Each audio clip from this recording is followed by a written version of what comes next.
coisas vão dar certo, tudo dá certo no final. A gente precisa continuar fazendo o que precisa ser feito. Então, dissipar o amor, propagar coisas boas, cuidar de nós mesmos, do nosso corpo, né? Amar o próximo como a si mesmo, né? Isso. O caminho certo é o caminho que eu me enxergo. Eu acho que às vezes a gente vive no automático ali e esquece de quem a gente é.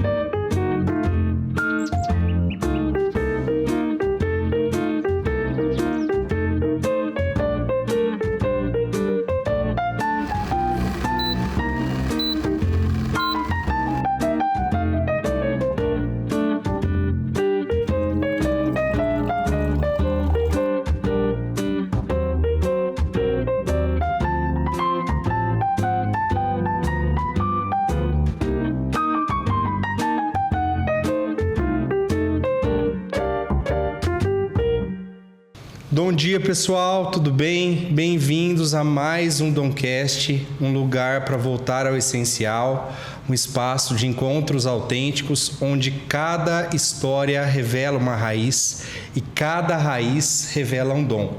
E hoje o nosso encontro é de Carol. Carol em dose dupla. Estou muito honrado de ter vocês aqui, Carol Zecchini, Carol Mazeto, que é sempre uma honra ter vocês aqui. E agora o nosso Domcast, né? A gente vai falar um pouquinho sobre a história, né? De como elas enxergam a vida, trabalho, a relação, né, com o mundo, a relação de espiritualidade. Então vai ser uma conversa muito bacana. Obrigado, sejam bem-vindas. Nós agradecemos, obrigada pelo convite. Pela oportunidade, né, de vir, se abrir. Eu acho que é o único, né? Eu falei pra Carol. É o único. É isso. A gente tá super animada. Legal. É sobre identidade. A gente sempre fala sobre isso. E falando sobre identidade, nós queremos entender e conhecer quem são vocês, além do ofício, além da profissão, dos papéis que vocês desenvolvem dentro e fora da arquitetura. Quem são vocês no silêncio, na raiz? Quer começar, Carol? Vou começar. Bom, eu acho que... Eu não sei se tem como falar de mim sem puxar a infância, né? De como eu era, né? Como eu ainda sou, mas eu acho que... As raízes, né? As raízes. Eu sempre fui uma criança que sempre observou muito, assim. Sempre procurei questionar o porquê das coisas, por que cada coisa é de um jeito. Então, eu acho, se eu for definir, assim, eu sou uma pessoa curiosa, eu observo muito e eu acho que essas características me conduziram para um bom adultecimento, né? Assim, não sei se essa palavra existe, mas eu acho que é isso. Eu acho que eu sou uma pessoa curiosa e... é difícil falar da gente. Nossa, é difícil. Mas é isso, eu tô sempre buscando aprender e eu também acho que a gente precisa escutar mais antes de falar, né, para escutar mais o próximo, e eu acho que aí a gente consegue escutar a nós mesmos. Então, eu acho... Né? Não sei se eu respondi muito. Respondeu. Respondeu. Essa questão da curiosidade, né? Ela, principalmente a questão da infância, ela tem sempre acho que se eu posso falar de viés. O que te mais fascinava nesse universo curioso na infância? Então era, não sei, era o universo das brincadeiras, tem criança que é mais do universo da leitura, tem criança que é mais do universo de construir alguma coisa com as mãos. Você consegue resgatar isso? Como que foi isso para você? Eu acho que era o contato com a natureza. Eu sempre, assim, todo ano, meus pais tinham o costume de ir para um hotel fazenda, assim. Então, eu acho que eu tive uma infância muito feliz por conta disso, que eu era muito livre, eu brincava, eu gosto muito de animais, né? Assim, então, tinha cavalo, tinha cachorro. E eu acho que eu estar em contato com a natureza sendo livre. Até minha mãe ficava preocupada porque tinha vezes que eu sumia e aí iam me procurar assim, eu estava ali brincando, e eu acho que é isso, era ser livre e brincar em contato com a natureza. E eu gostava de brincar, eu não era uma criança que ficava muito quieta, não. Explorar. Eu ficava, ainda sou muito agitada. Não parece muito, mas todo mundo fala. Não parece. Todo mundo fala, nossa, pelo menos você não externaliza. Não, eu acho que fica aqui dentro, assim, ó, e aí eu... Não, né? Tenho que manter a calma, mas é um exercício diário.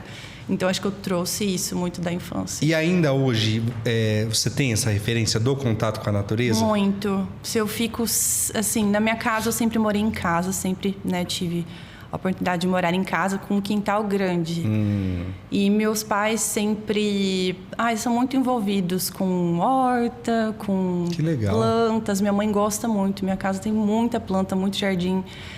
Então, até hoje, se eu fico muito tempo ali, tipo, durante a semana, a gente tem a nossa rotina, mas chega final de semana, eu preciso, sei lá, nem que eu for lá ver o pôr do sol ali no bosque, mas eu preciso ter esse resgate. E eu acho também, quando eu chego em casa, eu tenho esse resgate, que eu vou lá no fundo, tem pé de frutas, então eu fico contemplando. Que legal. Então, tem uma frase que fala: quando tiver dúvida, olhe para a natureza. O que a natureza mais te ensina, essa relação? Seja na contemplação, ou seja mesmo de mexer com alguma coisa, de cuidar. O que mais te ensina esse contato com a natureza? Eu acho que é o tempo. A natureza tem o tempo dela. E é o tempo de brotar, crescer, florescer, dar o fruto... Cultivar, e é no tempo dela. Você não, assim, não tem como acelerar. Ela tem o tempo dela e ela é perfeita. Se a gente parar, porque a gente no dia a dia a gente não para observar, né? Assim, como tudo é feito, da onde tudo veio. Mas aí você, assim, sei lá, você tem uma plantinha ali na sua casa. E se você ficar observando todos os dias um pouco ela você vai ver que ela vai crescendo, o crescimento é lento, mas uma hora ela vai florescer. Na época que ela tem que florescer, no mês que é para ela florescer, né, que é inerente à espécie dela. Então, acho que a natureza ensina pra gente o tempo, mas a gente perdeu essa noção de tempo, de como aproveitar o nosso tempo. A gente atropela muito as coisas. E ela não, ela é perfeita, não? E você falou uma coisa, eu tenho uma relação muito forte aqui com o jardim, né? Sim. Isso nasceu muito depois, né, que a gente começou a viver as experiências mesmo daqui da loja. E é uma coisa que sempre me marca, porque sempre cuidando do jardim, molhando o jardim, você falou de um ponto que, assim, mostra também que nós não temos o controle, né? A gente pode até tentar, mas assim... Até aqui vai. Depois, espera que não tem o que fazer. Então, acho que isso também nos coloca numa posição da vida, de falar assim, não, a gente não tem controle, né? A gente tem que respeitar algumas coisas e aprender com isso. Né? E aprender com isso. Eu acho que esse é o ponto. A gente aprender que não tem o que façamos. É esperar o tempo das coisas. A gente nunca tem o controle de tudo, né? E nunca vai ter. Eu acho que de nada, né? De nada, eu acho. De nada, é verdade. A gente pode até achar que a gente tem. Né? É isso. É meio que ilusório, né? Porque assim...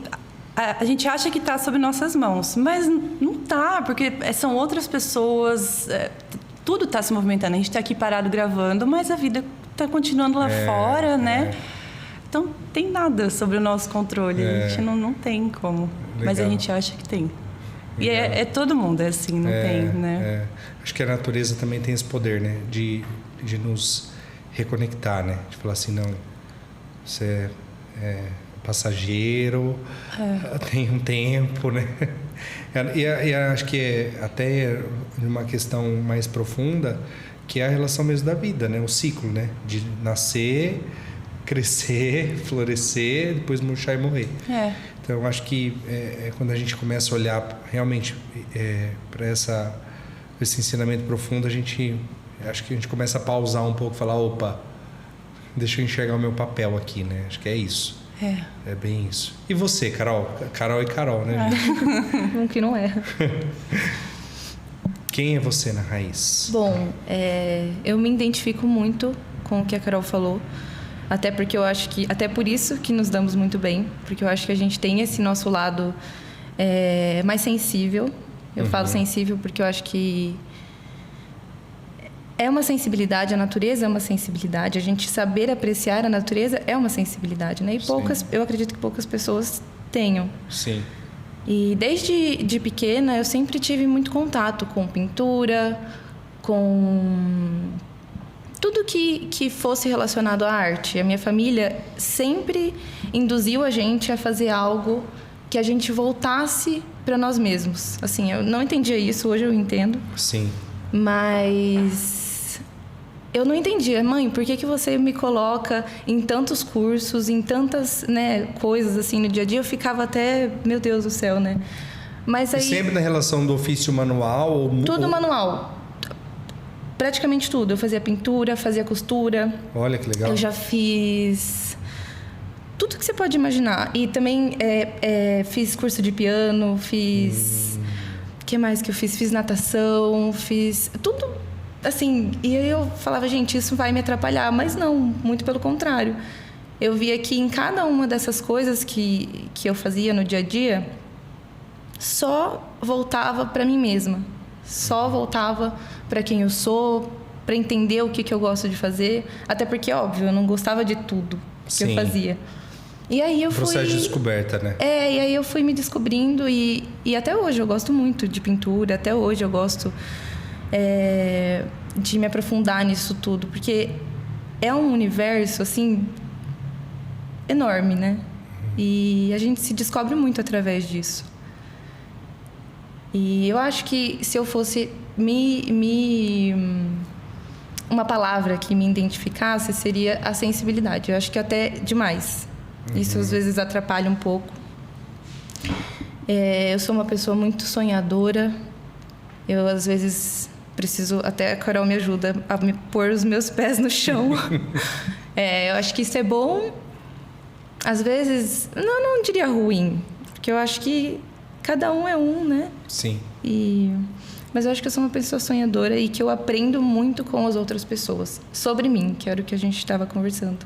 Sim. Acho que a gente entrou em dois paralelos, dois lados de uma mesma moeda, que é a questão da natureza, né? E a questão da arte como um fio, né, condutor da vida, das relações. Nada como olhar para a natureza. Às vezes eu lembro que quando eu morei no meu primeiro apartamento, eu fui morar sozinho, né? Casei, fui morar com a Bruna no apartamento. A gente tinha uma janelinha, uma portinha pequena que era pro pôr do sol. E cada dia era uma pintura diferente, porque o sol nascia. Então é uma tela, né? É uma pintura. Olhar para a natureza, né? E não só para a natureza, mas para as pessoas. Acho que você tocou num ponto, Carol, que é muito legal, que é essa relação de aprendizado. É de como isso vai influenciando a nossa vida para realmente a gente viver a vida como um ser humano.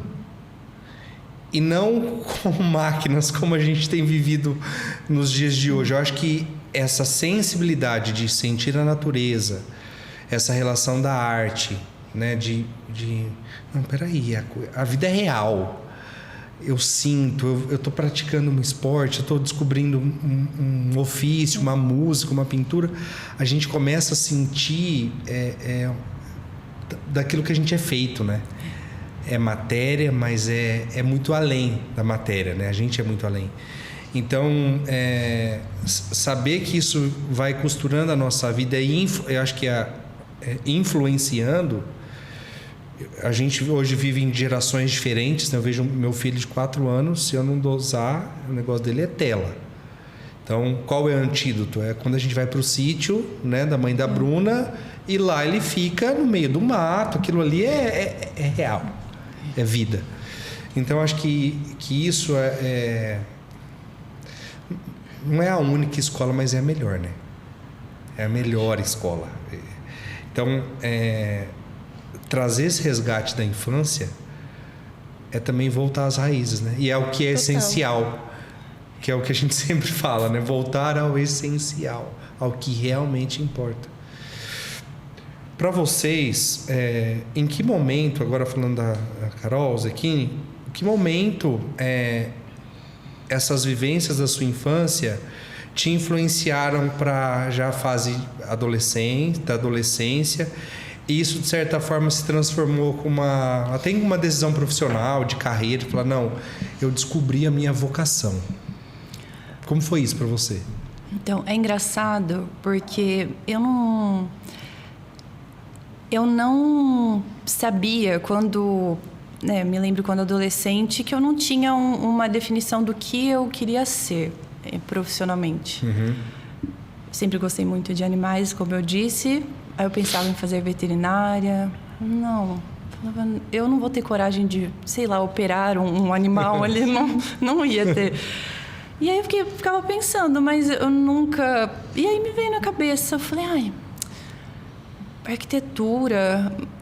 Eu me lembro, assim, que a minha mãe tinha revistas, na época, Arquitetura e Construção, Casa Cláudia, né? E aí ficava na mesa ali e de vez em quando eu folhava, mas eu acho que não era também na época muito conversada essa profissão como é hoje, né? Sim, uma profissão que está mais em evidência. Eu não sei se eu recebi um chamado, eu não sei o que foi, só sei que eu falei, eu quero fazer arquitetura. Eu não sabia nem que fazia... para mim era só casas, não tinha...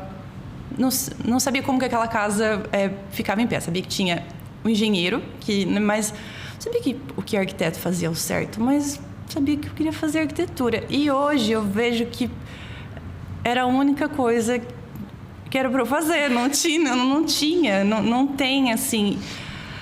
E aí, linkando, aí eu começo a refletir. Já refleti muito sobre... Mas por que então que essa arquitetura chegou para mim? Seja de como foi que chegou, até hoje eu não entendi, mas... Talvez por conta dessa sensibilidade de eu... Né, a gente está sempre questionando. Na arquitetura é muito assim, a gente questiona, testa uma coisa, testa outra, sempre está tentando buscar novidades em movimento. Eu acho que é uma profissão que tem muito movimento, ela não é monótona, então...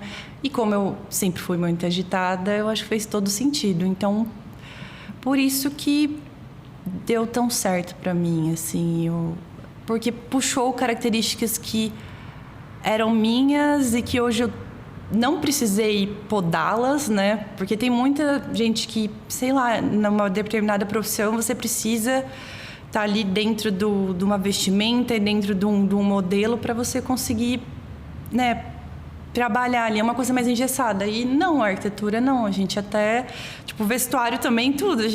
Nós somos mais livres, na minha concepção. Então, fez todo sentido para mim ter escolhido esse caminho. Hoje eu não me enxergo fazendo outra coisa. Assim, eu gosto muito de arte, e eu acho que a arquitetura é uma forma de arte, né, de expressão. Então, como a Carol também, eu já fiz cursos de pintura, sempre gostei muito de mexer, né, técnicas que usassem as mãos. Então, acho que fez todo sentido para mim, essa escolha. E você, Carol? Bom, eu sempre soube que eu era diferente, falo em relação à minha família. Sim. Porque hoje todos são da área da saúde e eu fugi. E eu, desde pequenininha, falava, você quer ser médica? Não quero ser, não é isso que eu vejo pra minha vida. E eu também sempre tive... Geralmente, quando tem muita gente na família, a criança geralmente segue, então, né? E eu até me questionava, falava, mas por quê, né? Será que eu tô fazendo isso por... né, sei lá, rebeldia, criança, né? E aí, não, eu acho que hoje faz todo sentido pra mim, o que eu escolhi pra seguir, né? E Eu acho que esse lado artístico também puxou muito para eu ter escolhido a arquitetura. Porque eu acho que é uma profissão muito difícil, porque eu tenho a sensação de que as pessoas precisam ser... O arquiteto precisa ter essa sensibilidade de ouvir e, através da palavra do outro, conseguir colocar no papel o que ele espera. Então, eu acho que é muita responsabilidade, inclusive. Acho que às vezes eu fico, meu Deus, né? Mas, e aí a gente vai seguindo um caminho até que, óbvio, com muita conversa, né? Muita entrega também, né? E a gente chega a um denominador comum ali. Agora, voltando, eu acho que eu sempre soube que eu era diferente, que eu queria algo diferente, mas eu nunca soube falar, ai meu Deus, para onde eu vou? Fiz testes vocacionais e sempre dava para essa parte artística. E aí eu falava, meu Deus, né? O que eu vou fazer da minha vida? Até que a minha professora de equitação, na época, ela virou para mim e falou assim, Carol, você já pensou em fazer arquitetura?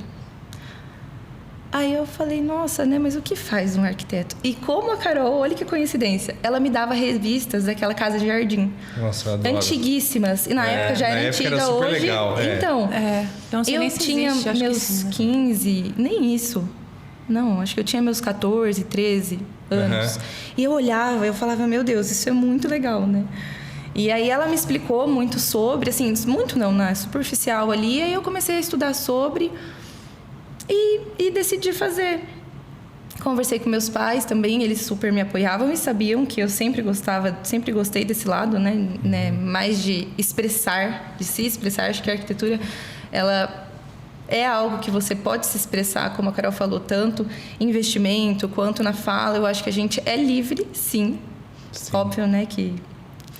Mas eu gosto muito do que eu faço. Hoje eu enxergo que eu tinha que ter feito isso.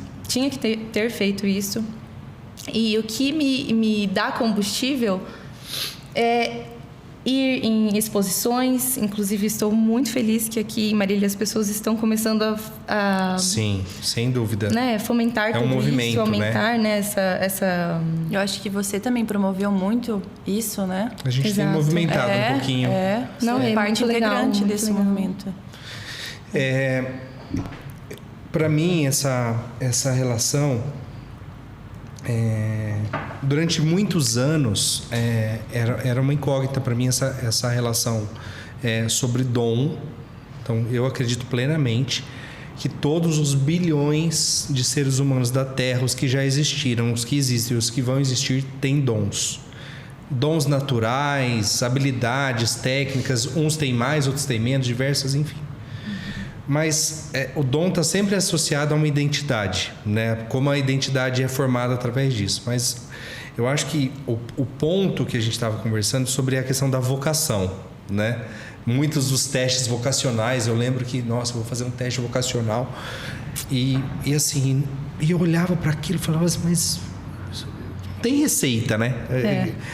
Você não descobre a sua vocação fazendo um teste. Não. Tanto é que nunca é assertivo, assim. Não. É sempre algo que você, né? Humanas, mas eu acho que a questão central, hoje eu tenho esse entendimento por viver a minha vocação, é o que você falou, é visceral. A vocação é aquilo... Quando eu entendi que viver a vocação é você viver aquilo que você não imagina, você... fazendo qualquer outra coisa, não, eu nasci para fazer isso, a minha vocação é arquitetura, a minha vocação é ser músico, a minha vocação é ser um comunicador. Então, olhar para essa relação do ser humano como um ser vocacionado, e aí entra numa outra questão, vocacionado por quem, de quem, para quê? Entra numa relação, que aí a gente vai falar sobre isso, que é a relação do ser humano como um ser divino. Então, a gente está falando sobre comunicação. Então, olhar para a realidade, aquele conceito do ex nihilo, criar a partir do nada. O ser humano não cria a partir do nada. O ser humano cria a partir daquilo que já nos é dado pelo Criador. E aí, quando a gente olha para a arquitetura é a única das artes que é impossível passar desapercebida. Então, você olha para um quadro, você pode olhar ou nem olhar e aquilo passar desapercebido.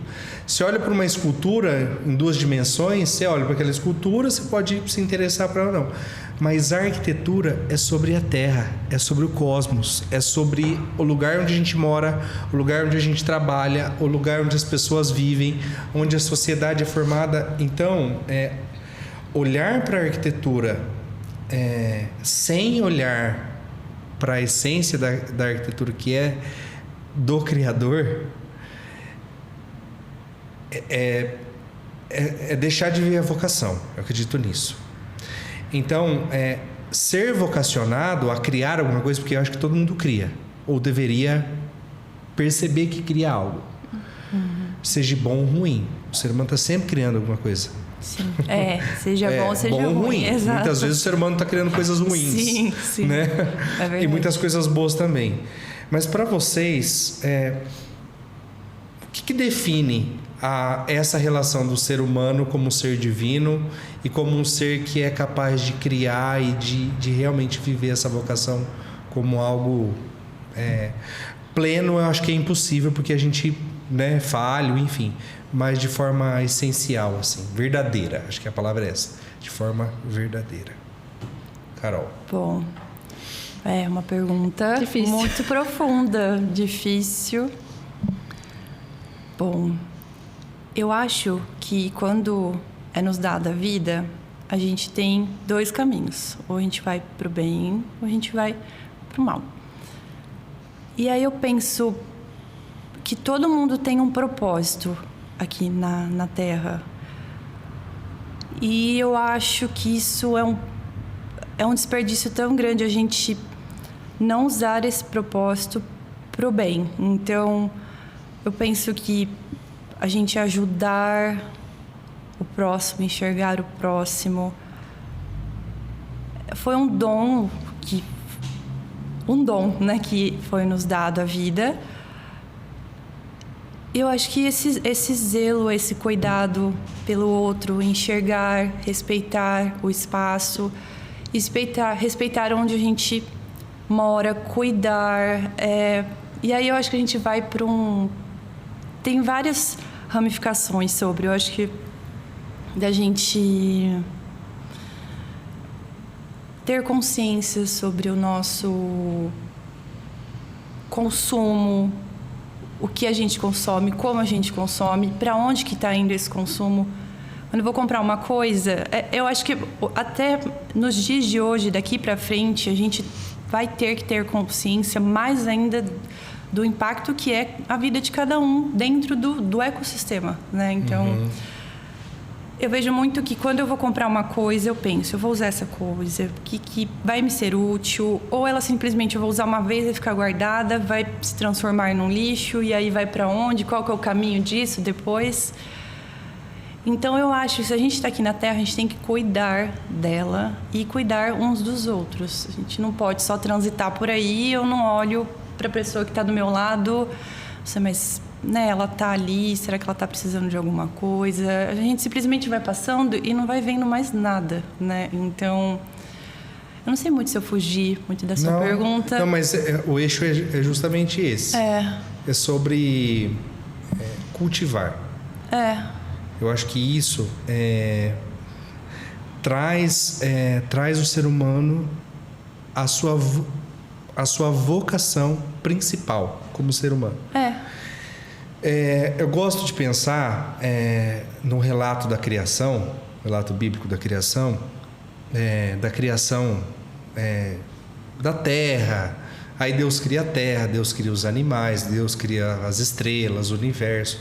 Deus cria todas as coisas, e todas as coisas que Deus cria, Deus diz, é bom. Depois de criar todas as coisas, Deus cria o homem.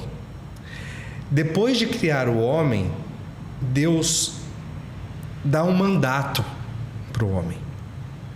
Deus diz, a partir de agora você vai dar nome às coisas que foram criadas e você irá cultivar e cuidar da terra. Você vai ser um corregente, um administrador de todo o cosmos.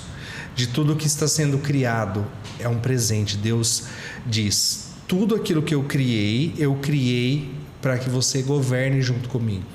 Então, é essa relação do ser humano como um ser que é o ponto mais alto e sublime da criação, mas é um ser humano que já é preparado e destinado para cuidar e cultivar. Então, quando você fala sobre essa relação do o que eu faço, está impactando o quê? A minha vida?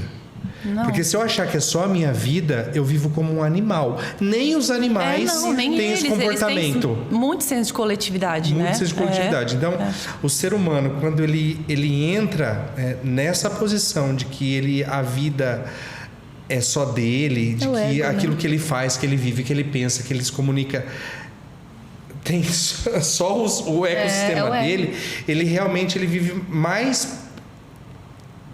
Ele deixa de ser humano. Então, o ponto, eu acho que da vida, e é o que você estava comentando, como eu posso sair de mim mesmo, do meu mundo, para entrar no mundo das outras pessoas e realmente agarrar o meu papel de ser humano como um ser que cria, que cultiva, mas que compartilha.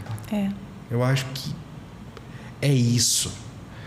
Então, acho que de todas as vocações que nós podemos viver como ser humano autêntico, é essa: cultivar. E aí vem o trabalho, né? Então, o ser humano para mim, que deixa de trabalhar, seja em qualquer ofício, ele deixa de viver, porque o trabalho é sobre cultivar, sobre se movimentar, e de certa forma todas essas relações deveriam trazer o ser humano de volta para a relação com Deus, com aquele que rege todas as coisas e que fez o ser humano para isso. Eu acho que é isso. E para você, Carol, como você enxerga essa relação do ser humano como um ser que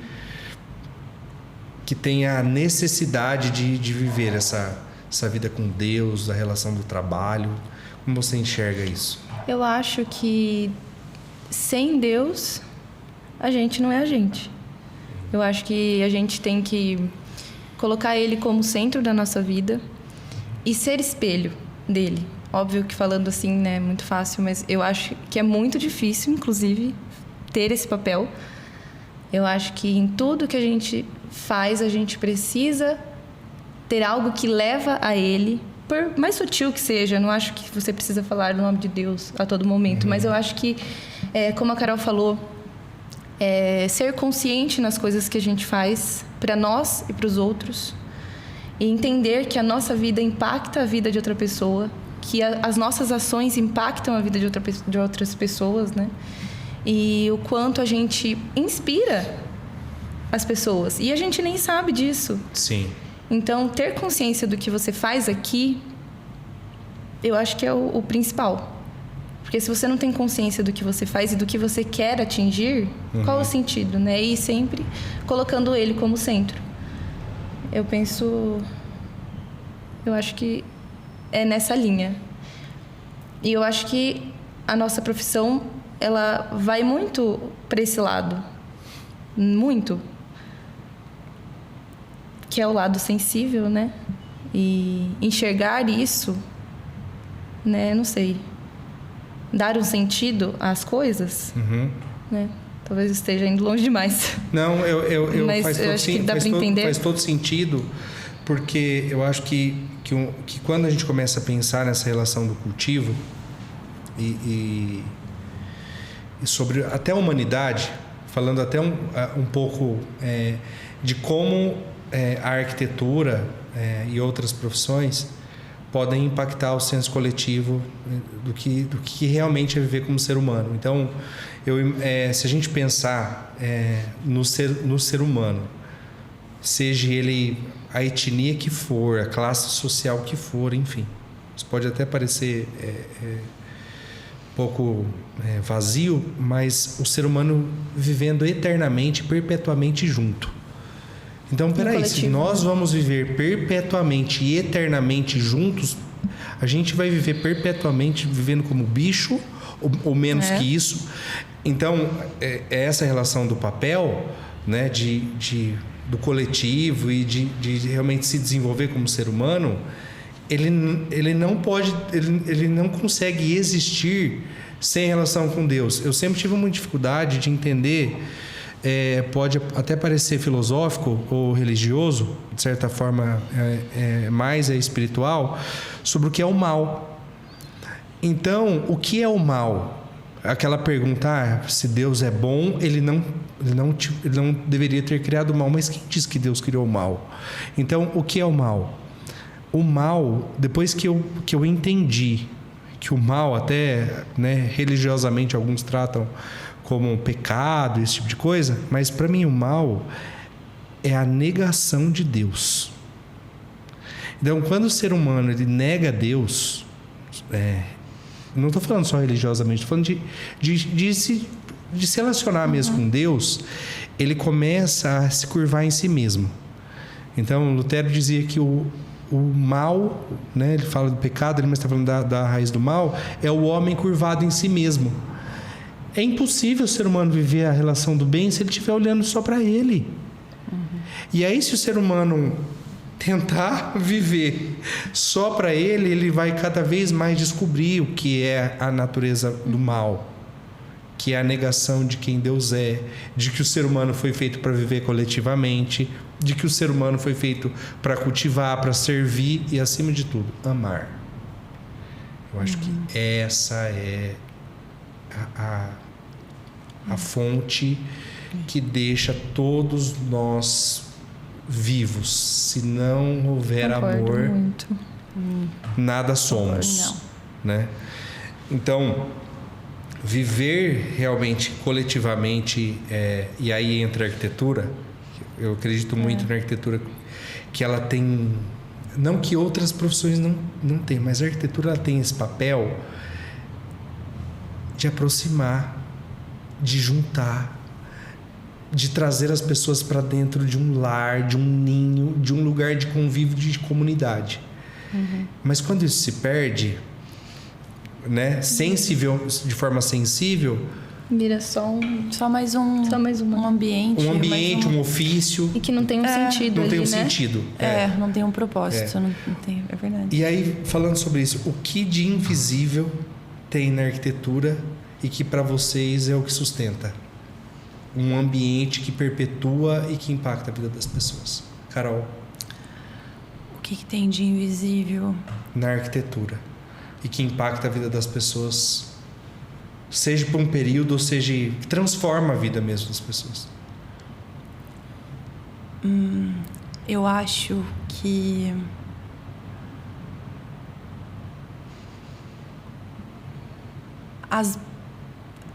eu não sei se eu vou dar um exemplo de uma casa ou de um ambiente coletivo, de um espaço coletivo.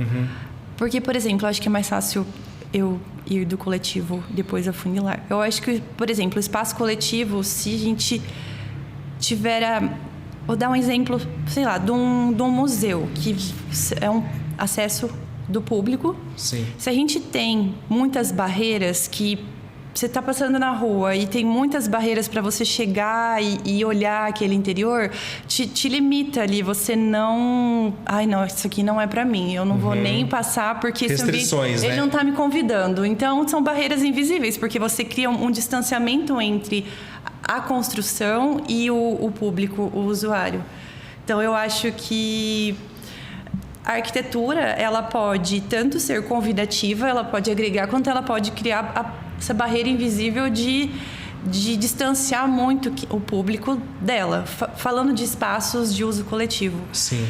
Então, e agora trazendo para dentro da casa, se eu não tenho a identidade da pessoa, das pessoas que vão morar naquele lugar, eu crio uma barreira invisível, porque você não vai sentir em casa, você não vai sentir que aquilo é seu, que aquele espaço tem a sua cara, a sua identidade, seja na cor, na textura, até no formato do mobiliário, do ambiente, a iluminação. São barreiras que você vai escolher. Se você faz mais escolhas, más indicações para os seus clientes, você vai criar tudo ali em volta, vai ser uma barreira. tudo. Então, se não estiver conversando, se não tiver a cara do cliente, eu acho que essas são as barreiras invisíveis da arquitetura para mim, né? Falando tanto do ambiente coletivo quanto de uma casa. E para você, Carol? Eu acho que a fluidez com que a gente pensa vai muito com o que a Carol falou, da gente projetar pensando em quem vai viver naquele espaço. E quais ambientes... É óbvio que todos os ambientes são importantes, mas que, por exemplo, ali na cozinha, na sala, fazer com que a pessoa queira estar lá. E que ela tenha momentos felizes com a família dela, que seja, ou mesmo sozinha. E eu acho que pensar nessa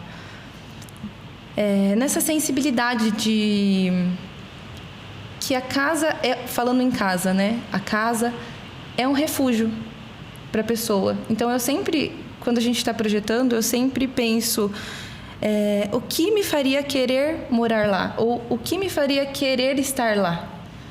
Então, talvez é uma janela posicionada para um jardim, ou talvez uma mesa, o centro ali da casa, ou talvez uma cozinha que chame, o que a Carol falou, né? Que chame a família ali para estar reunida. Eu não digo só a família, né? Porque muitas pessoas são sozinhas. Mas eu acho que fazer ambientes que você se sinta feliz, que você se sinta que é um refúgio do dia a dia, refúgio do caos, né, que a gente vive. Acho que todo mundo busca isso, né? A gente quer chegar em casa, a gente quer tirar os sapatos, quer estar ali à vontade, tomar um bom banho, E eu acho que a nossa profissão é algo que a gente precisa ter esse papel importantíssimo de saber, entender, fazer com que a pessoa se sinta à vontade, se sinta bem no todo, né? Sim. Vocês estão falando sobre isso e eu queria que vocês compartilhassem um pouquinho. Vocês recentemente fizeram, né, algumas viagens aí internacionais e uma das viagens e uma das experiências assim, que me marcou muito foi a visita na Casa dos Maiores Gênios da Arquitetura. Wright. E eu lembro que quando vocês começaram a transitar ali e contar um pouquinho da história, aquele lugar é assim, eu não tive lá pessoalmente, mas você falou, comecei a resgatar na memória todo o trajeto e alguns lugares, o vitral, a mesa, né, e toda essa relação. Então eu acho que tem muito da questão das memórias, né, do ser humano como um ser histórico. Eu acho que o que mais me impactou nesse relato, nessa viagem, é de uma história, de memória, de gosto, de percepção geométrica, arquitetônica, de luz, de cor, de textura, de tudo. Num conjunto, né? Conjunto, e de como isso conta uma história. Como isso se perpetua. Vocês falaram muito sobre isso. Acho que você comentou, né? Parece que ele vive aqui.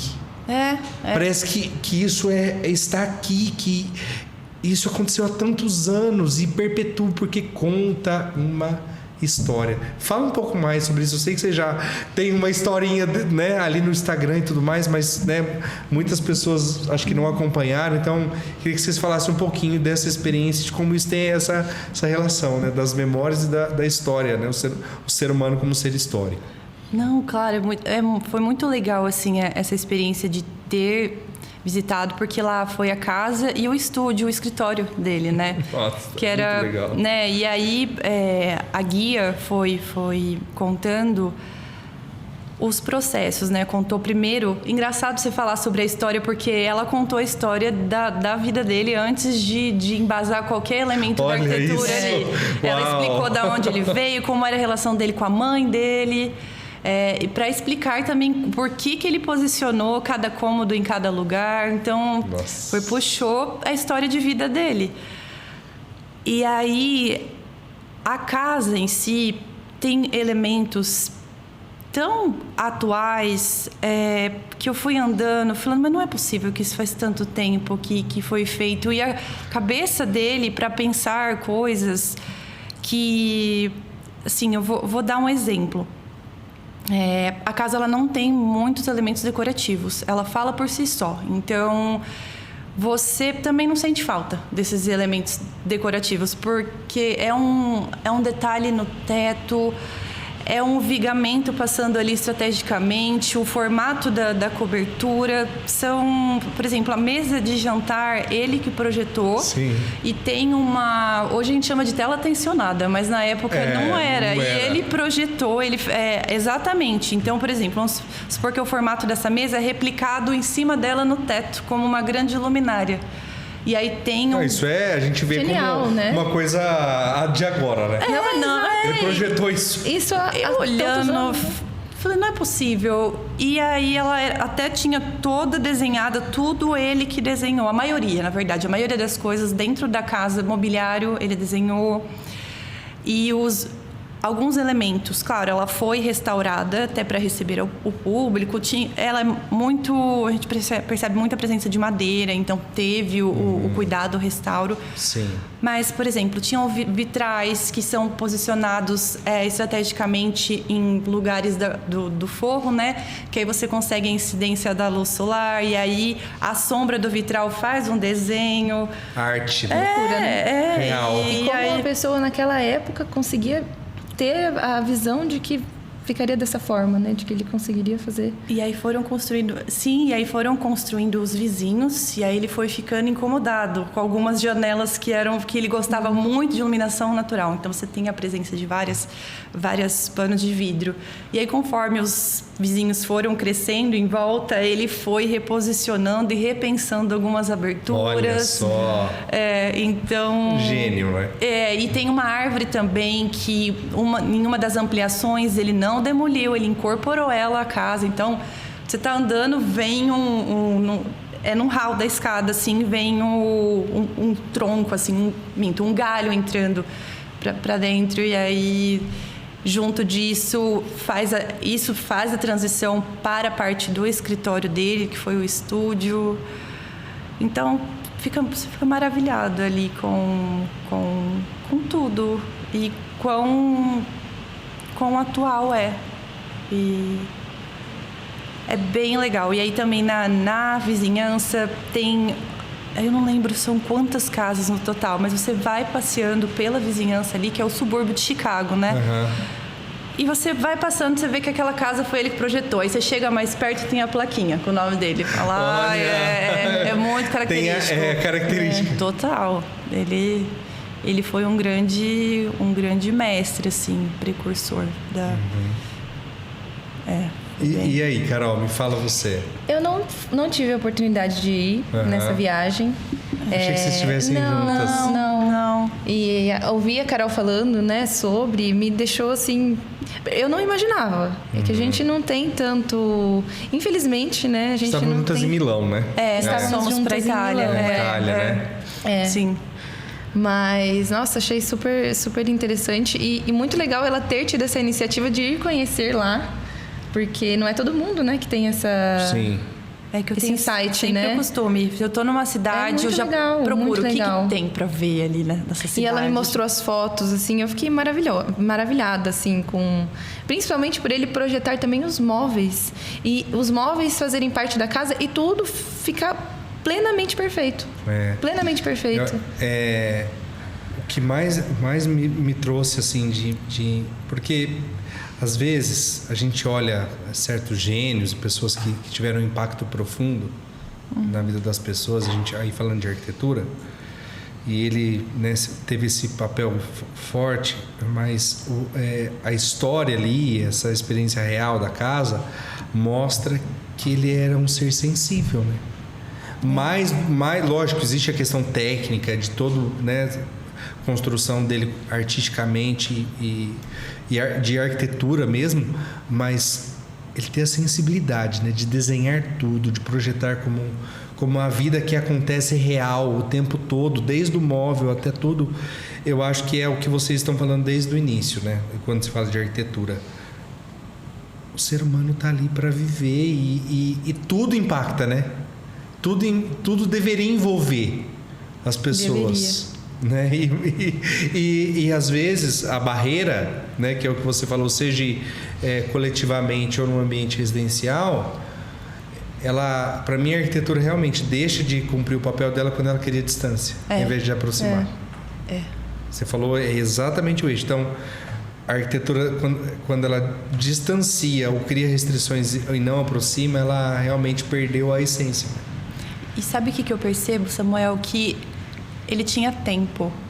É um tempo diferente do que a gente tem hoje. Então, você percebe que era tudo pensado, mas com tempo. Então, vou observando esse solstício, esse equinócio, como está a posição do sol, como que entra a inclinação. E aí ele, não, então acho melhor mudar essa janela de posição, ou a gente sobe um pouco, ou a gente amplia a casa porque eu estou precisando de mais espaço. Mas as coisas eram feitas com pensamento, e aí fazia-se o projeto e depois pensava-se em executar. Hoje é tudo muito atropelado porque a gente precisa vencer o tempo e...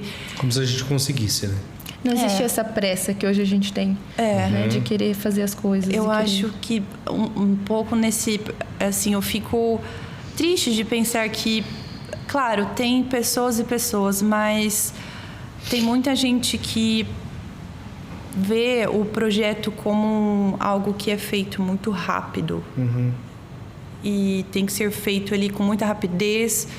E tudo que é feito rápido, para mim, não as coisas precisam de um tempo para serem feitas, elaboradas, digeridas, né? E aí eu acho que também eu tirei de lição isso quando eu fui, né? Além de todo o conhecimento arquitetônico, é o tempo que ele tinha, né? O cuidado. A gente sempre fala, né, sobre essa questão do tempo. Sempre aqui. volta. Sempre volta a questão do tempo e parece não, é um pouco da nossa realidade. O tempo deixa de ser uma dádiva e passa a ser um vilão, né? Como se fosse um adversário. Sim. É o que você falou, a gente às vezes entra em ritmos, eu preciso vencer, porque eu tenho uma demanda, porque eu tenho uma tarefa, porque eu preciso entregar, eu preciso fazer. Se eu não fizer nesse tempo, as coisas não vão... Peraí. Se a gente não tomar um cuidado, a gente não só é vencido não por um adversário, porque ele não é adversário. Não. A gente deveria enxergar o tempo como um presente, como uma dádiva acima de tudo. Mas eu acho que na vida o maior desafio como ser humano, não sei se vocês concordam, é esse ponto de equilíbrio, né? Essa equidade da balança. Peraí, eu tenho X de demanda, eu tenho sonhos, tenho projetos, tenho tudo, e eu tenho a vida aqui e agora. Eu tenho amanhã? Não tenho. Não sei nem se hoje a gente vai estar vivo em instantes, mas a gente está aqui agora. O que eu faço com isso? E como eu entendo isso? E como eu me relaciono com isso? Então, esse relato é mais uma prova de que a verdadeira arquitetura, né, é o que você está falando, ela só pode... E a arquitetura sensível, que enxerga o mundo do outro, que enxerga as formas... Não, esse espaço aqui vai ficar melhor se eu abrir melhor aqui. Ou aqui vai ser melhor se eu trazer mais luz daqui. Não se faz isso sem tempo, né? Então, para vocês, é o maior desafio hoje do ser humano, na carreira de vocês, encontrar isso, escritório, vida pessoal, cliente, né? Esse ponto de equilíbrio é o maior desafio? Pode começar. Eu acho que a gente precisa tomar muito cuidado. Como a Carol falou, isso da gente... Às vezes a pessoa ela tem muita pressa, né? Para que a gente entregue logo o projeto dela, mas se a gente não fizer as coisas com calma e respeitar o nosso tempo, eu não vejo sentido. Né? Então... E olhar o aqui e o agora. Não ficar preso no passado, nem no futuro. É viver o agora. Né? E eu acho que, para mim, é um desafio muito grande o equilíbrio. É uma briga constante comigo mesma. E aí, todo dia, quase toda hora, eu falo, não, calma, vamos lá. Porque a gente tem a tendência de querer resolver tudo. Querer ser bom em tudo também, isso é um grande problema, porque a gente não é bom em tudo. E querer resolver, sim, particularmente falando, eu tenho, vamos resolver, mas os problemas nunca vão acabar. Vai ter problema pro resto da vida, então assim, não adianta... Em diferentes escalas, né? Exato, então eu acho que o grande ponto é você organizar, você ter disciplina, né? A rotina, ela é cansativa, mas ela é necessária para você conseguir coordenar o seu dia e não fazer só demasiadamente uma coisa só. Então, eu não vou focar somente na minha vida profissional, eu não vou focar somente no meu pessoal. Dar espaço para tudo, né? Tem pilares.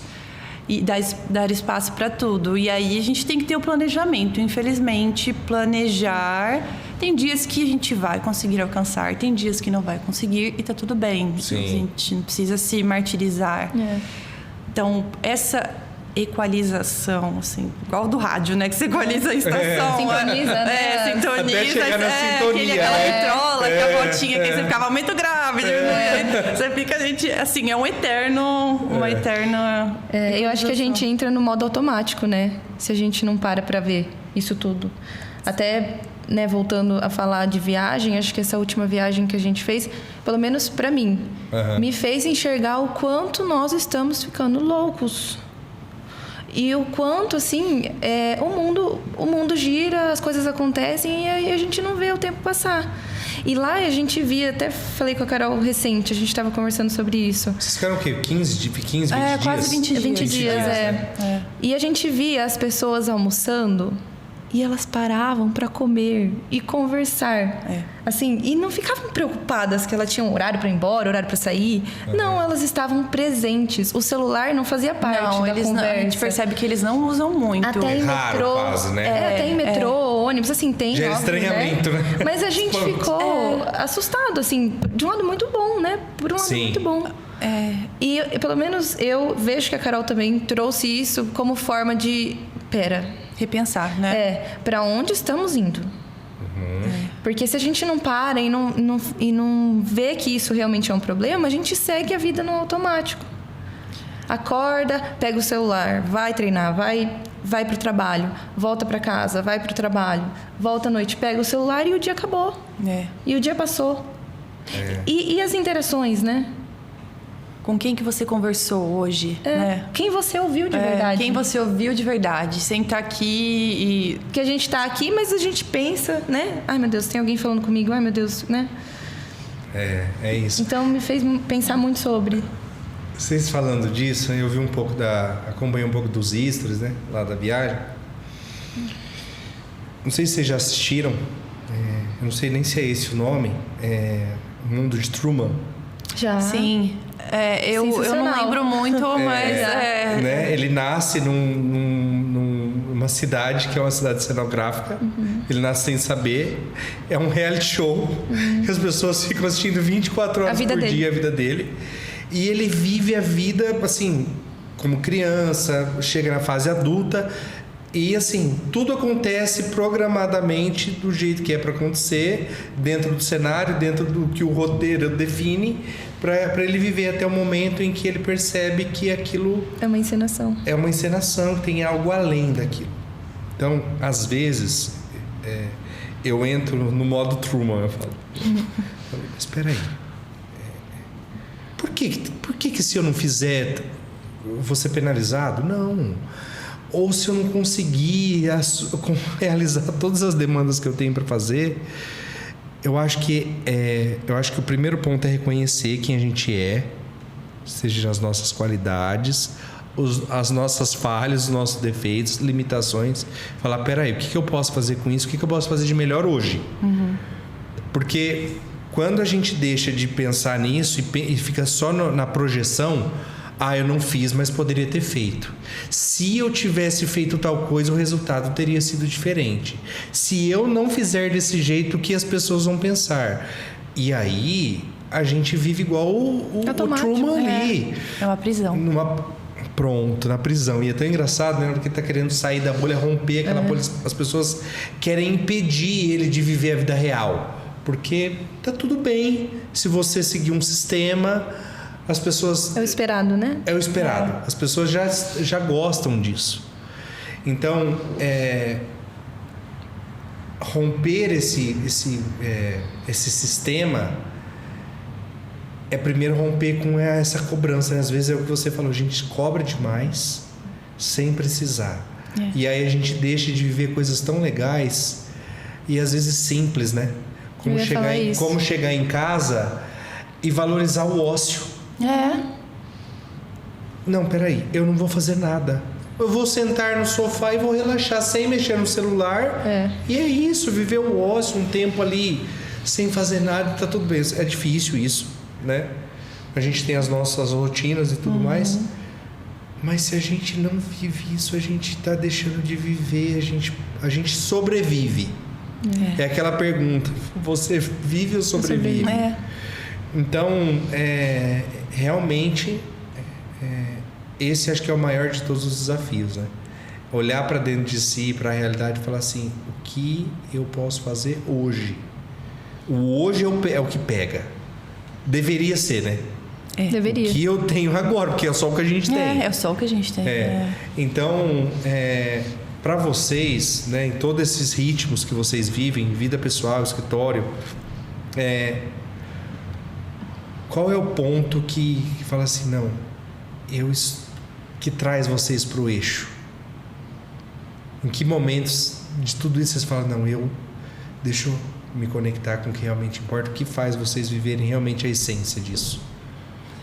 Eu acho que o que me ajuda a me trazer para o meu eixo é respirar primeiro, porque a gente esquece de respirar. Tem vezes que você tá segurando o ar. Parece banal, né? Parece banal. Parece que eu falo, gente, mas tá me faltando ar, tô segurando o ar pra quê? Tô fazendo apneia, assim, e não tô nem embaixo d'água.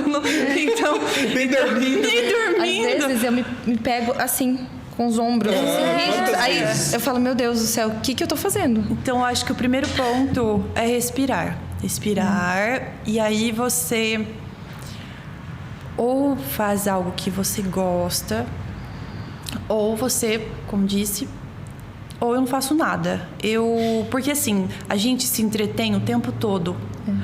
Isso é uma fuga para não olharmos para nós mesmos, porque a partir do momento que você fica em silêncio com você mesmo, dói. Você começa a entrar em contato com a sua profundeza, né? Você não fica só na superfície.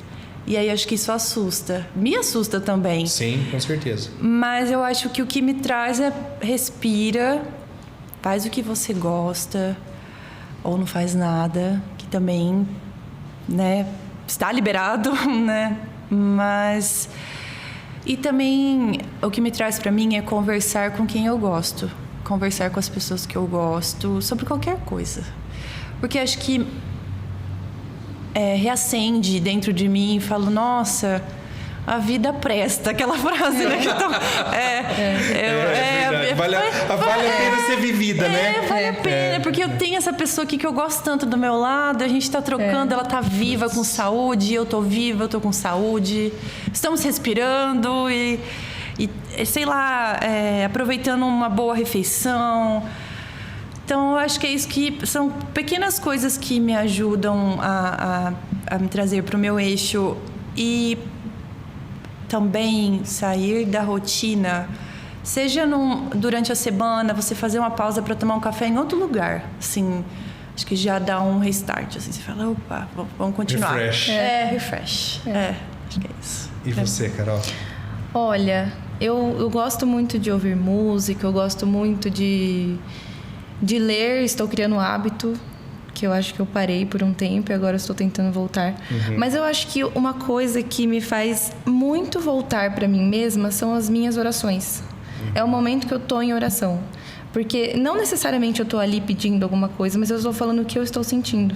Sim. Porque às vezes eu até sinto as coisas, mas eu não associo o que eu realmente estou sentindo. Então, a hora que eu externalizo isso sozinha ali, no meu mais íntimo, é o momento que eu percebo e que eu me sinto presente comigo mesma. Então, eu acho que esse é um dos momentos que eu mais me sinto eu ali.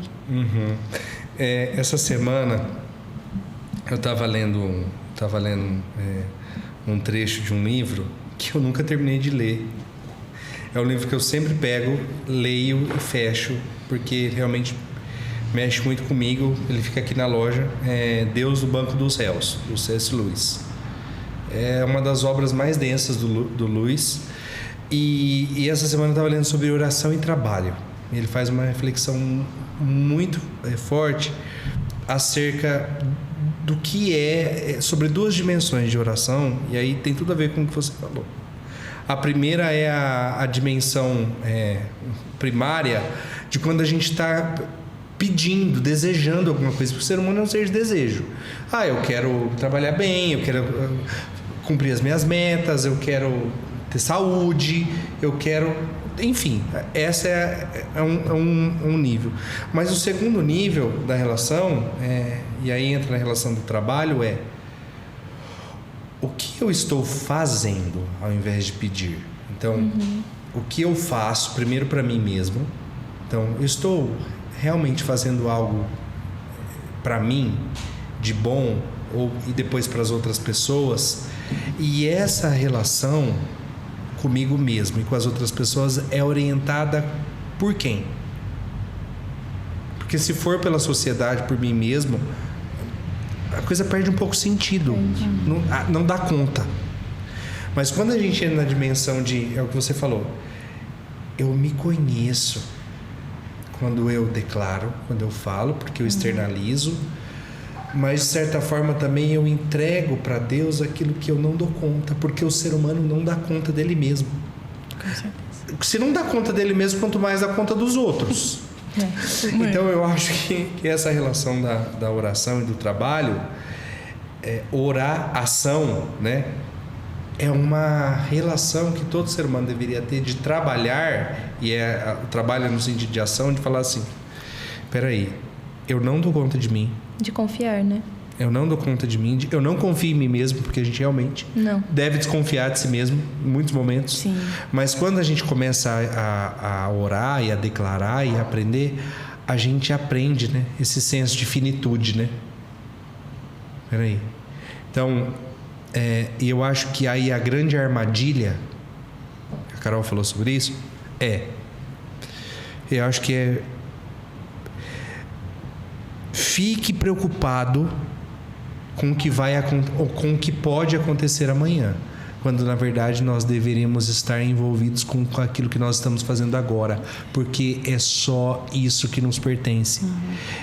O Lewis tem uma frase que fala que o único tempo, relação temporal, que mais se aproxima da eternidade é o agora, todo o resto é o resto. Então, o que realmente nos faz viver essa realidade, acho que a maior armadilha é tentar pensar o que a gente vai viver amanhã, o que a gente pode fazer, ou no passado, né?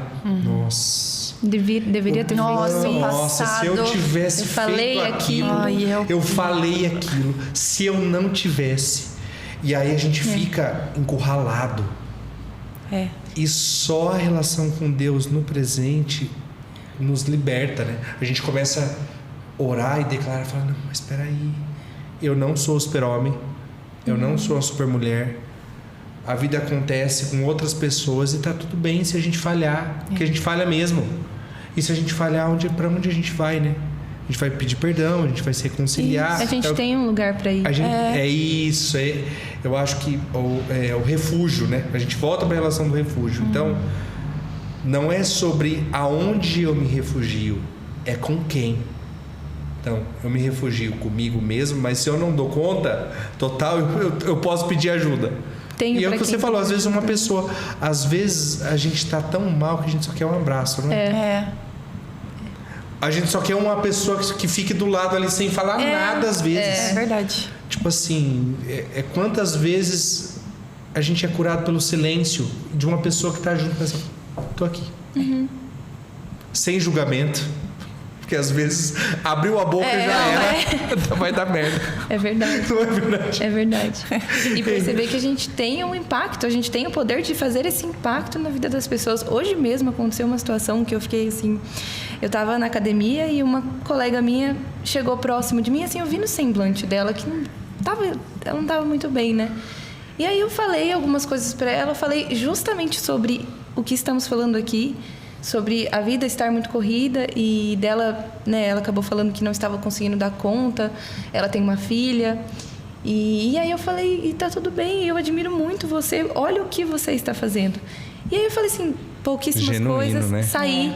E aí hoje à tarde ela mandou uma mensagem assim, Carol, você não sabe o quanto te ouvir me fez bem. Eu tava tendo uma crise de ansiedade e você me, assim, sabe, passou. Foi algo que tão simples de né, prestar atenção ali, só dar atenção, né? E o quanto isso é grande, né? É grandioso. É grandioso, porque às vezes a gente acha que as pessoas são invisíveis, né? Porque passa, né? Passa. Eu tive uma experiência. Meu primeiro trabalho foi no supermercado, com confiança daqui de Marília, embalando compra, empacotador. E eu tinha um crachá com nome, como é normal, todo, né, identificação. E eu tava ali embalando. Era raro quando a pessoa falava, Samuel. Olha. Porque a pessoa teve a atenção de olhar no crachá e chamar pelo nome, pedir por favor, ou obrigado, Samuel, bom final de semana. Não, peraí, ele tá aqui, ele notou que eu tô aqui, eu não sou um robô, eu não sou uma máquina, eu não sou invisível. E muitas vezes a gente acha que as pessoas são invisíveis. E eu recordo que o ano passado, e aí às vezes a gente sofre de amnésia, né? Porque a gente já viveu a experiência e a gente esquece o quanto ela pode impactar. Eu lembro que eu fui de manhãzinha no supermercado e aí a moça estava passando minha compra e aí eu chamo o nome dela. Bom dia, não lembro o nome, Lúcia, não sei. Bom dia, Lúcia. Ela parou de passar minha compra. Olha isso. Ela parou de passar minha compra, olhou para mim. Como você sabe meu nome? Eu falei, o seu crachá. É como se... fosse um absurdo. É como se... Não, foi uma sensação de espanto, de surpresa, mas eu percebi que aquilo deu um gás para ela. Tipo assim, meu... eu não sou uma máquina passando uma compra aqui, eu tô aqui. Eu sou um ser humano. Eu tenho, carne e osso, né? Carne e osso, eu tenho o meu papel aqui que tá... E aí, isso também mexeu comigo. E aí eu falei dessa minha experiência de ter trabalhado lá e tal. Eu falei, realmente, a gente precisa de atenção, né? Porque senão a gente deixa de não só receber, mas de dar o melhor, né? Pro outro. Que eu acho que é o principal propósito de tudo, né? É isso, é de servir. E às vezes é um sorriso, né? Só. Um olhar, Um olhar, né? E eu prestei atenção no que você estava falando a respeito... Pergunta o nome dela. Eu não sei se for... É algo que... eu me identifiquei muito, porque acontece direto comigo. De alguma coisa dentro de mim fala, pergunta isso, fala isso. Sim. Eu não sei de onde vem essa voz, mas foi legal ouvir você falar, porque acontece, a gente tem esse chamado dentro da gente. Sim. Não sei porque isso é igual a experiência que a Carol teve hoje de ver que a pessoa está precisando. Eu acho que a gente é um canal. Né? Pessoas... É isso. Nós somos um canal e se a gente abrir esse canal, dar ouvidos para ele, ser o canal, né? Então eu acho que a gente está aqui para isso, para propagar a paz, a harmonia, né? A gente tem essa função de nos unirmos, porque é o único lugar que nós temos é aqui. Não tem outro lugar para ir. A gente não vai pegar um foguete, vai embora, vai morar onde? E as pessoas esquecem que tá todo mundo dentro do mesmo barco. E se você joga um lixo na rua, vai para onde esse lixo? Esse lixo vai entupir alguma boca de lobo e vai transbordar e vai afetar, vai inundar a casa das pessoas que não tem a ver com o lixo que você jogou. Tipo, o lixo era seu. Por que você jogou ele lá? Só que ele impactou. Olha, uma cadeia. Um papelzinho de bala, só uma sacolinha. Não a gente vive num coletivo. As pessoas se esquecem. E se todo mundo disso. Se esquecem, né? É isso. A gente se esquece. A gente, sim. Você está falando sobre isso, né? Sobre essa questão da voz, né? Da consciência e do íntimo, como um canal. Os desenhos, né? Os dois anjinhos, né? A voz do bem e a voz do mal, né? A janela aberta. Verdade. Esse canal.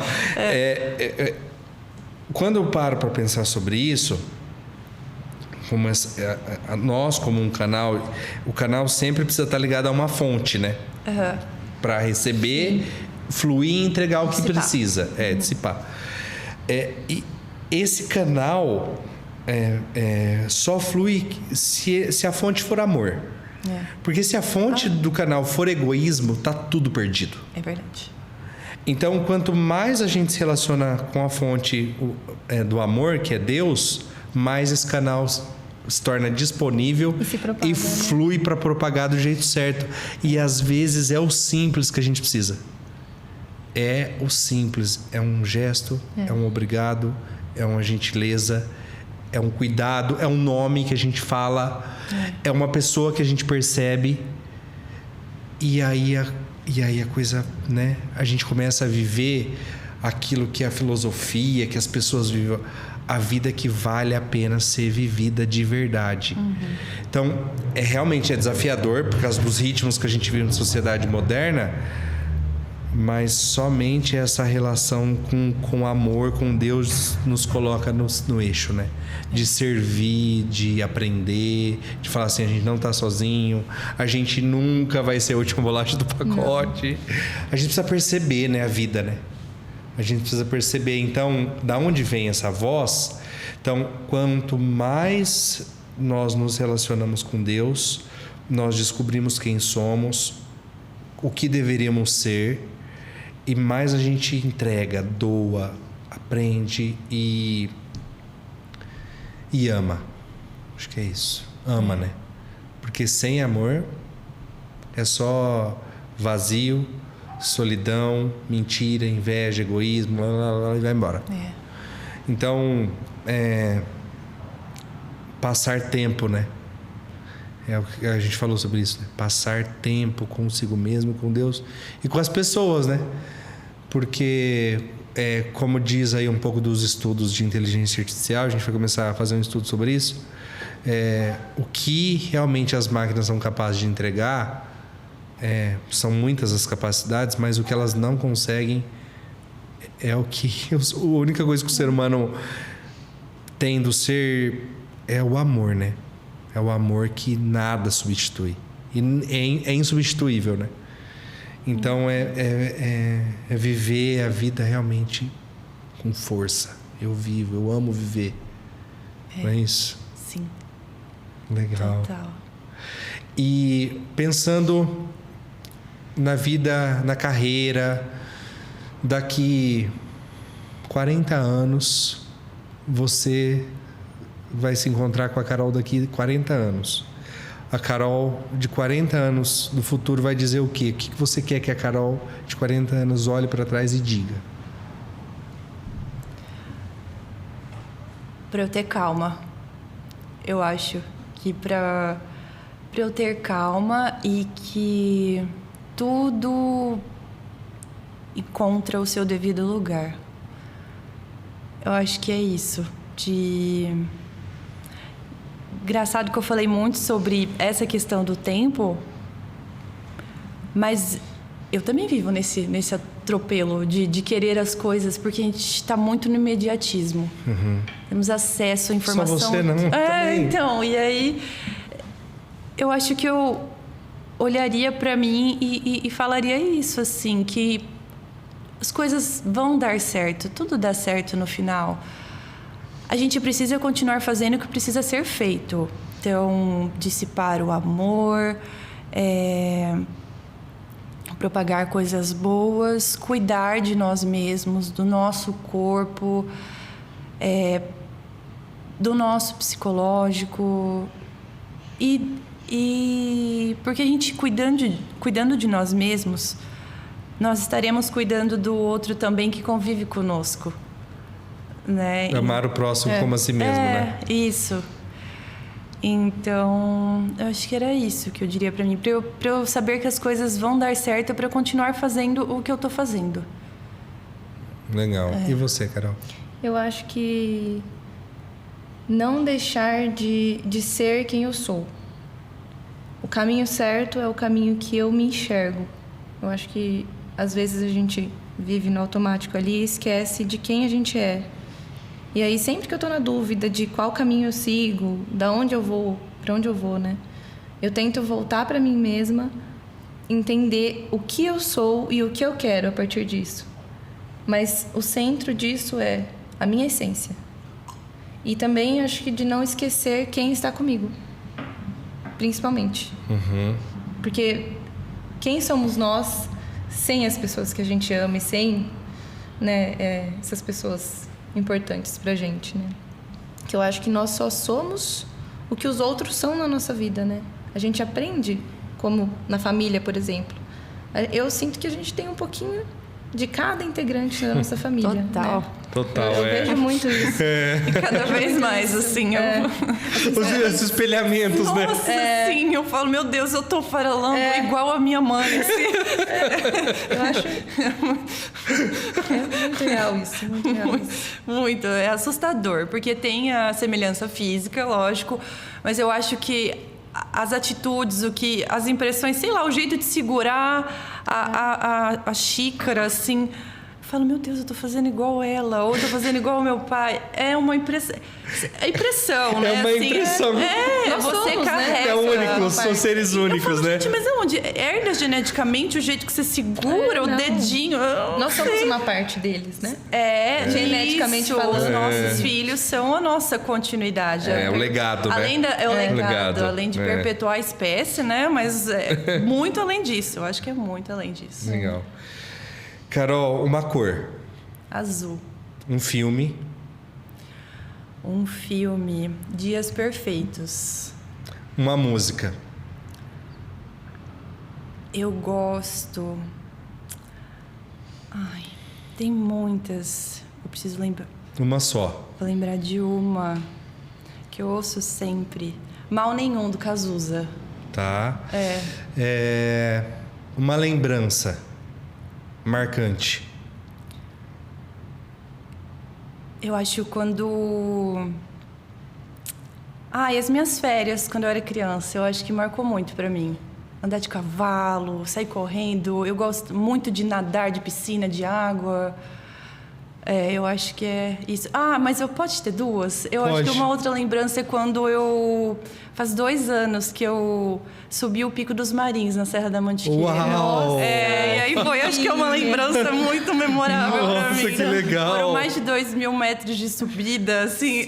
E aí, a hora que eu... Até arrepio de falar, porque a hora que eu cheguei, que eu vi... A gente chegou próximo do pôr do sol. Eu falei, meu Deus, Deus existe muito, né? Assim, depois eu te mostro, a hora que terminar, eu mostro pro Anderson também.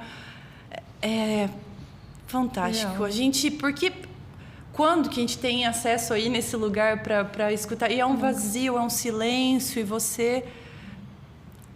Sei lá, você vai para outra dimensão e você vê que é tudo muito maior a gente acha que a gente é grande, mas a gente... O grão de areia. É minúsculo, não tem. Então, eu acho que é isso. Legal. Essas E uma duas frase? Uma frase. Acho que é preciso ter coragem. Eu acho que eu preciso ter coragem para viver. Eu acho que tudo a gente tem que ter coragem de ser quem a gente é, de buscar o que a gente precisa buscar, a gente quer buscar. Tudo parte da coragem. Acho que é isso. Legal. Carol, uma cor. Verde. Uma música. Eu pensei Skin Shape. Inclusive, foi ela que me nossa, ama. A gente ama. Muito boa. Legal, não conheço. Muito Depois boa. vou escutar. Ouça. Um filme. Um filme?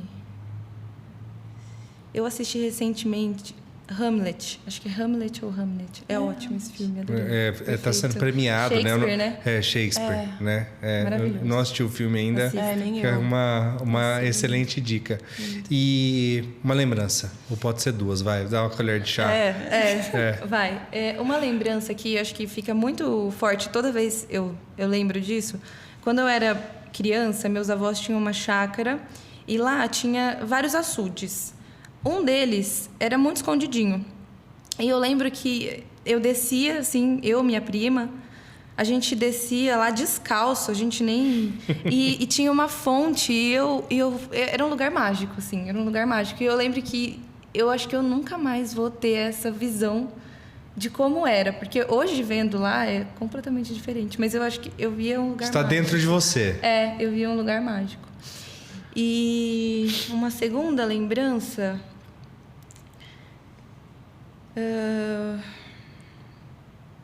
eu acho que nessa última viagem que a gente fez, foi dos poucos momentos que eu fiquei sozinha. Ali a gente estava, acho que no Fórum Romano, e eu estava assim, coloquei o meu fone de ouvido e ouvi assim, a minha playlist preferida e só vivi ali, sabe? Eu acho que foi maravilhoso. Legal. Foi maravilhoso. Me senti livre. Livre, sobre se sentir livre. É isso. Gente, olha, a gente, né, é sempre bom, né, falar sobre o que realmente importa, sobre quem nós somos, sobre as nossas conexões, sobre as nossas raízes, mas é bom demais viver a história, né? Viver e reviver e falar assim, a vida é realmente boa, né? Tem muita coisa. Tem muita coisa, né? As pessoas têm muito, né? O ser humano é muito bom. O ser humano é um ser realmente divino. E acho que tem essa esperança, né? De que... Pronto. É sobre a esperança. Tipo assim, eu tô aqui porque realmente vale a pena. Tem um propósito. Tem um né? propósito. É isso, né? É olhar para a vida, para as pessoas, para falar assim, vale a pena estar aqui. A vida importa, né? A vida importa. A vida importa. Obrigado por tanto por compartilhar, né? Tantas experiências gostosas, dá pra gente conversar horas aqui. Eu ficava aqui, eu até achei que... A gente vai ter que marcar já um segundo. Nossa, por favor. Era o meu sonho fazer podcast. Eu tava preocupada, porque eu falei, meu Deus do céu, né? O que vamos falar, né? E no começo eu acho que foi tão fluido. Muito. Me senti muito E é muito legal isso, ter um espaço para uma conversa.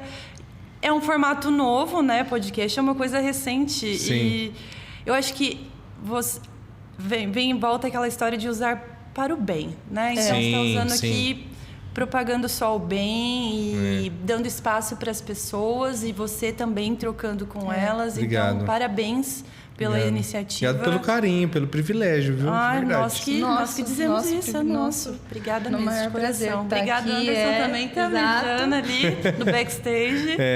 E eu até queria voltar a agradecer você e muitas outras pessoas que também estão tendo essa iniciativa de trazer a arte Para a cidade, na que é uma cidade, né? E como, que não tem muito. E como um ato de observar, de absorver, né, de parar ali. Então, parabéns por isso. Eu acho que, assim, pode contar com a gente. Isso, no que pudermos ajudar.